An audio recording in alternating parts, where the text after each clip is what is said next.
I'm Petri, and today I will be talking about Varus, who is by no chance one of the best champions. He is even getting nerfed, but he is so fun to play that I could not refuse and make a guide about him.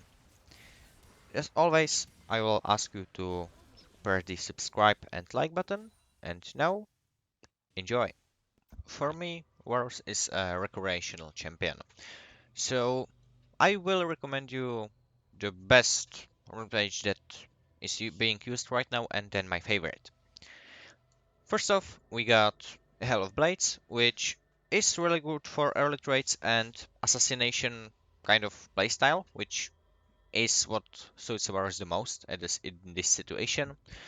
You will be able to proc W's, uh, your W Blight really fast with your abilities thanks to the increased attack speed, and with Taste of Blood working very well with your poke and healing you really often. That's another great plus. A lot of attack damage from Eyeball Collection, and obviously Ultimate Hunter with your extremely powerful ultimate during team fights. It is a great rune page, and because you are playing a poking Varus, even though you have quick engage, you will be going for Biscuits for sustain, and Cosmic Insight, which allows you to cast abilities faster. For smaller runes, you are going for attack speed because you are still working with your Hell of Blades, and then Adaptive Force and Armor are really easy options, which I don't think I have to talk about. The other option is going for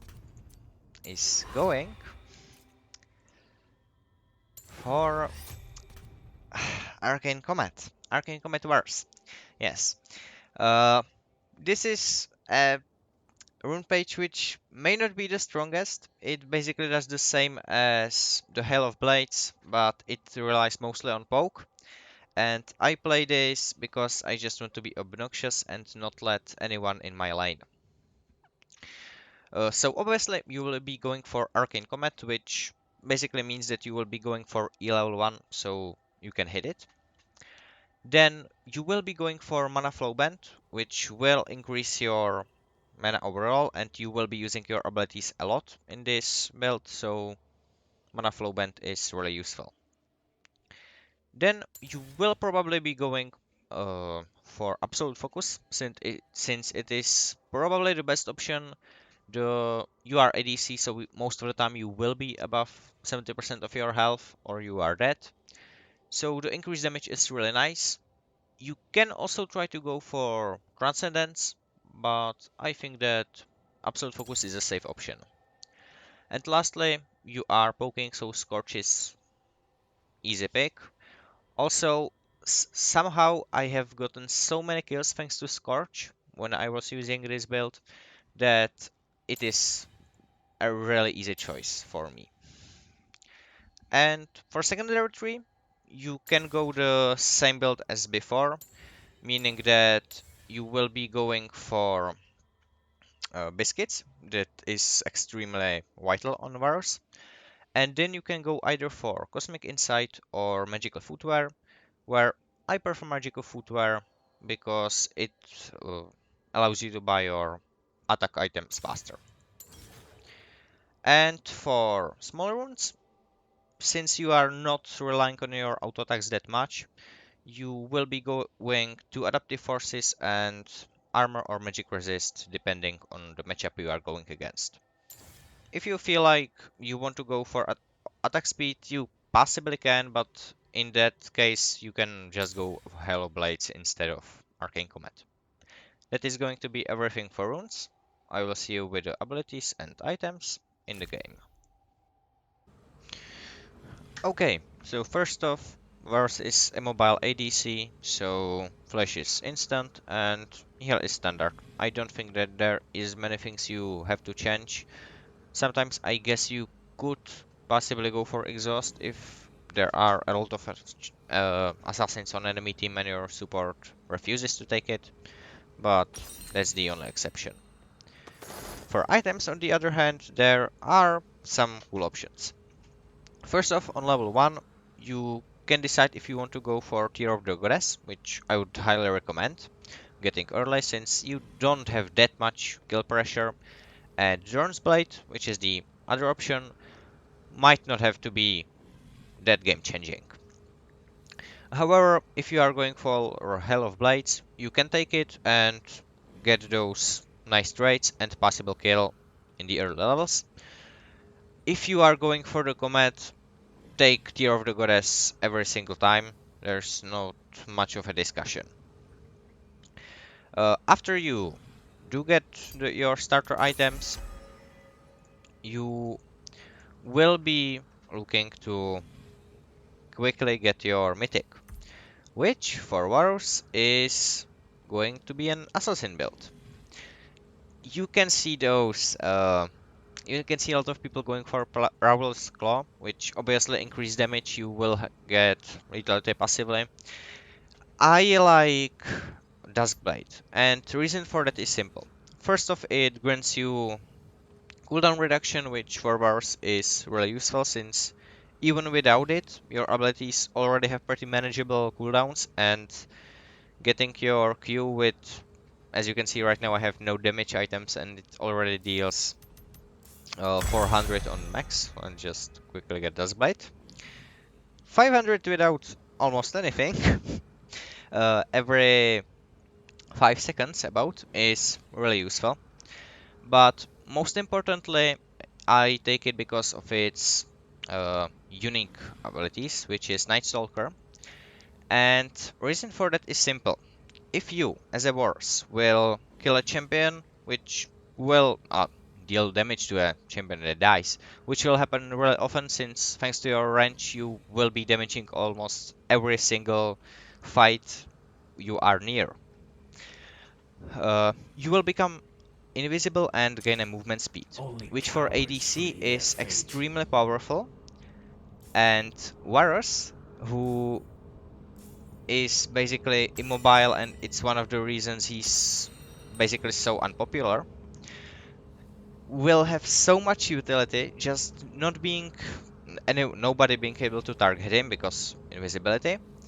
And also it allows you to reposition, so if something is going bad, you can run away. If you need to chase, which obviously you can't once you hit your ultimate, you just have to hope that your team will be able to follow with their own CC, otherwise you won't catch anyone. You will be able to close up. So Dazzleblade of Drakkar is, in my opinion, extremely useful and practical item going on Varus.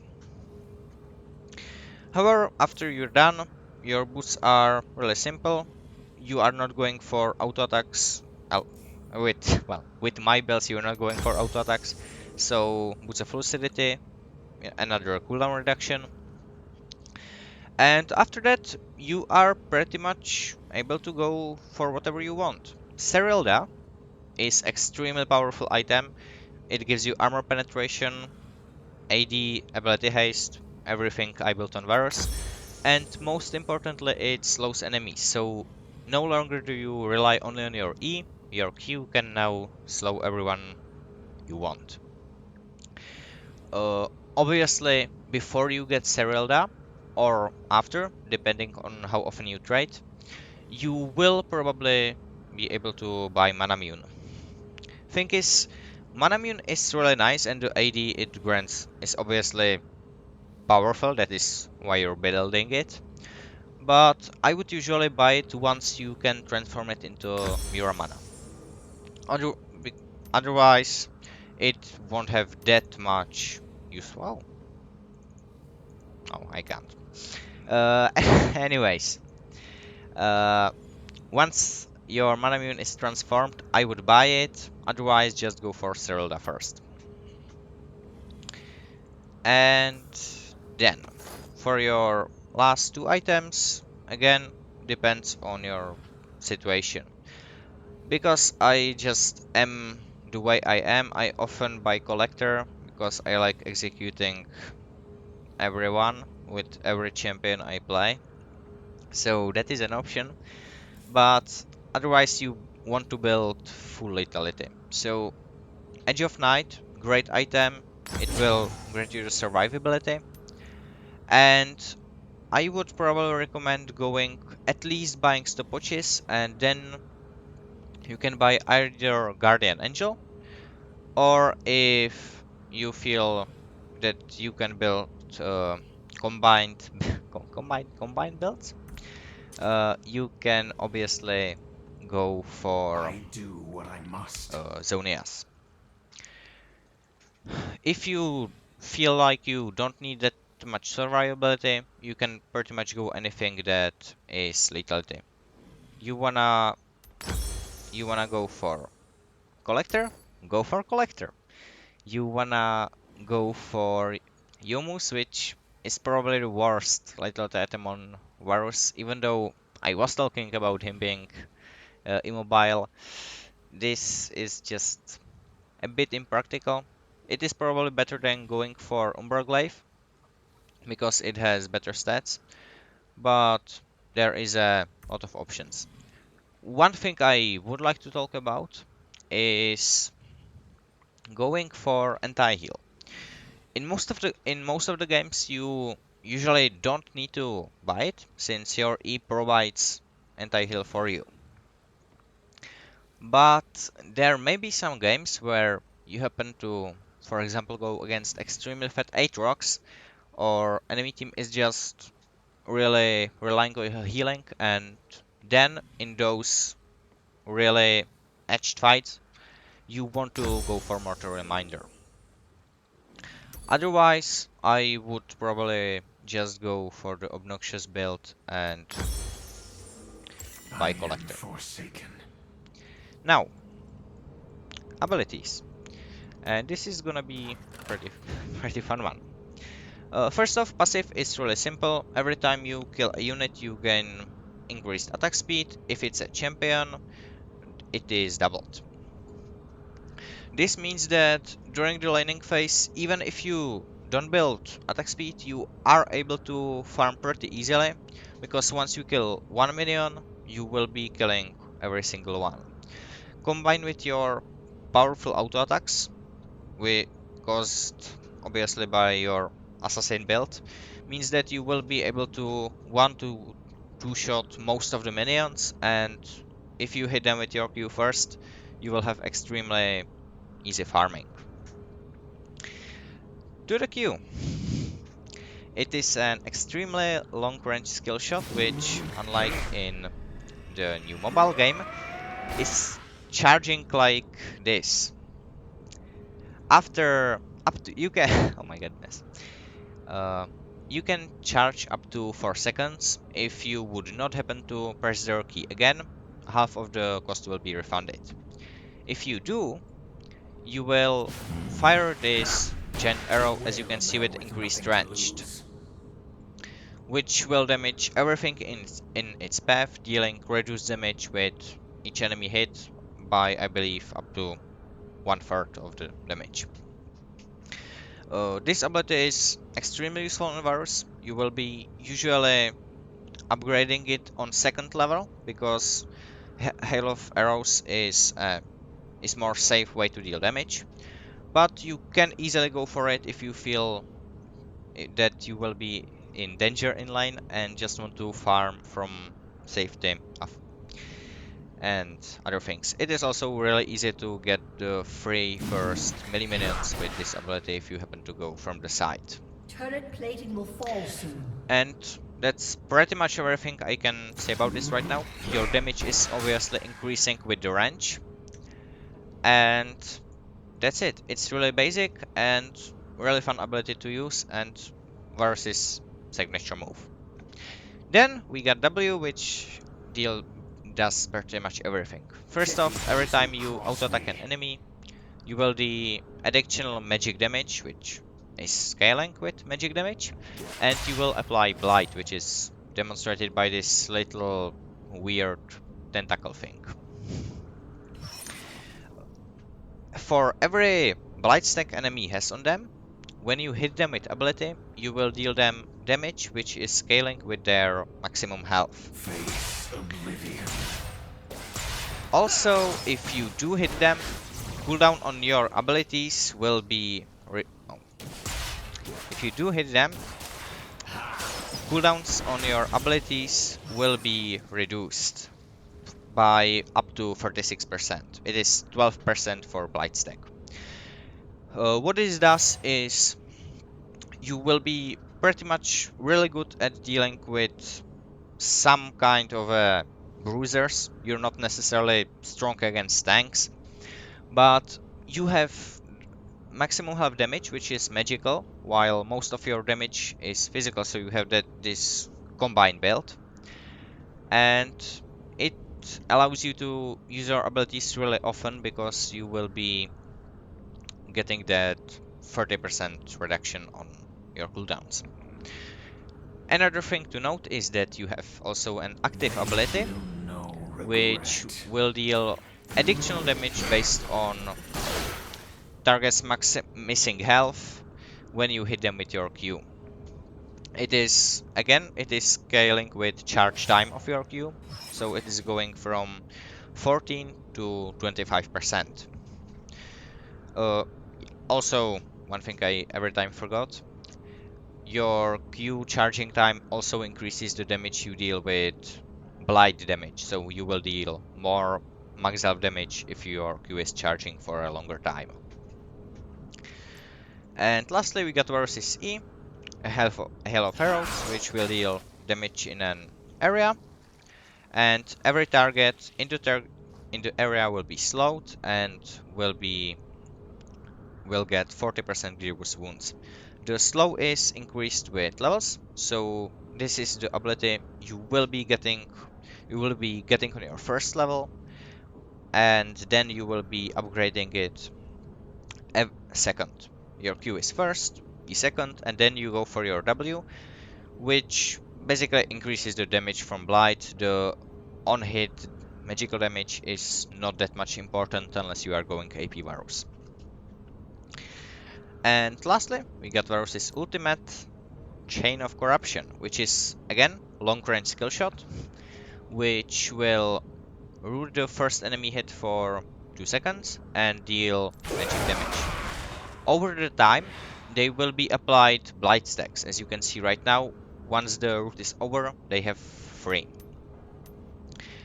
Important thing about this is that if there happen to be enemies nearby, they will be given this area around. And if they happen to stay for the duration, they will be rooted and deal the same damage. Meaning that this is extremely powerful if you are team fighting, because as long as enemies are somewhat near together, once the root of one ends, others will be rooted too. So it I'm pretty much unbothered. disrupts them, and they have to play extremely careful when they prank around Varus. Also, it means that you will be able to deal extreme amounts of damage thanks to everyone being blighted. And that is pretty much everything for 2 abilities. You have a lot of AoE damage. Pretty much every single one of your abilities is AoE. If you consider Chain of Corruption successful. And you are going to be dealing damage, extreme amounts of AD damage, extreme amounts of AP damage. So they can't really build against you unless their build is kill Varus as fast as we can. Uh, Quickly, just do some combo action.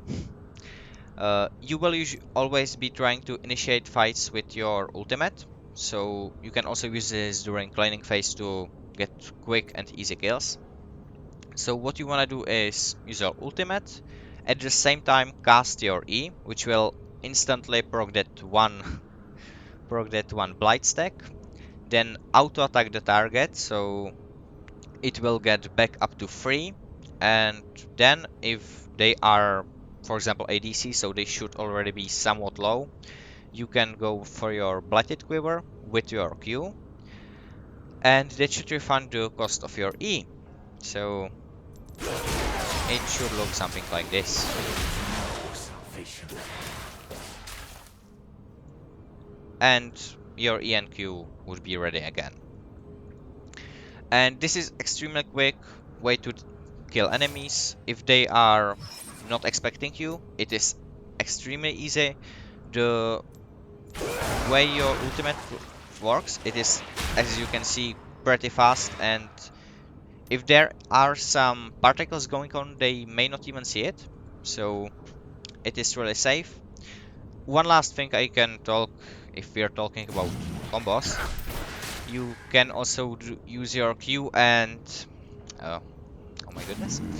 You can also use your Q and once it goes off, cast your R, because everyone is pretty much looking where the arrows is going. It's not that somewhat powerful, that great thing, but it is a distraction that you can use, because every time you use your ability, there is that quick flash on the screen, and with Varus it really is a quick flash, and everybody tends to look at quick flashes, right? So you can sneak your ultimate past because it's not that visible when something is happening. And now towards the Varus gameplay. You will often be trying to go with, basically, you don't really care about enemy ADC and your support. You work with both of them. If your support is engaged, you will be able to kill enemies fast. If your support is caster, you will just be poking them until that one Q which will kill them. So for bans, I would usually worry about supports unless you really don't like Samira's W, which will basically negate everything you got. It can either negate your ultimate or your Q. So unless you really don't like Samira, I would mostly ban champions like Alistar or Leona because they can ruin your day, since apart from your quick invisibility, once you kill someone, you have no mobility whatsoever. So yes, ban engage supports, which could kill you really easily. And during the laning phase, you will usually try to safely farm and poke your enemy as often as possible. Once that is ready, you will probably just go for your Blighted Quiver and finish them off. If they are playing really safe, that is pretty much end for the laning phase for them, of the laning phase for them, because your Q has such a high range that as long as they are not willing to stay for that cannon minion and trade their flash, you will pretty much always be able to kill them if you happen to get ahead. What you have to do is try to not be overextended, because unless you are level 6 and can hit enemy jungle with your ultimate, you are extremely vulnerable to ganks. You will die if you happen to get under their tower. And yes, that's pretty much it. Once the laning phase is over, you always want to stay with your team, because again, Varus dies every time when he's not with someone else. And you will be usually working somewhat like a short, like an Ashe with a short range. So you will be engaging fights. If they happen to jump on you, just R them and run away. They won't be able to follow because obviously the route. You usually try to, well, I try to stand as far back as possible and damage the damage enemy ADC, because if you already have your Duskblight, your Q will probably deal about half of their health if you are on about level 11. Meaning that one Q can force them to back before the fight even begins. And yes, you usually want to save your your E, when enemy frontline engages or is engaged on. So for example, Garen can't quickly run up to your allies because he is slowed. Every bruiser that ever lived will not be able to heal because they are they are crippled by a basic ability, and you will be damaging everyone you can reach, which is pretty much everyone all the time. And now I feel like I'm just saying random things because I wanted to talk about Varus, and he's not that hard to talk about. Basically, once you happen to be really good at hitting his skill shots, Varus is extremely fun, and if you're in a solo queue, really powerful champion. And that is the whole story I can tell you. Try out Varus. I am happy you listened and watched. I will see you next time. Petri out.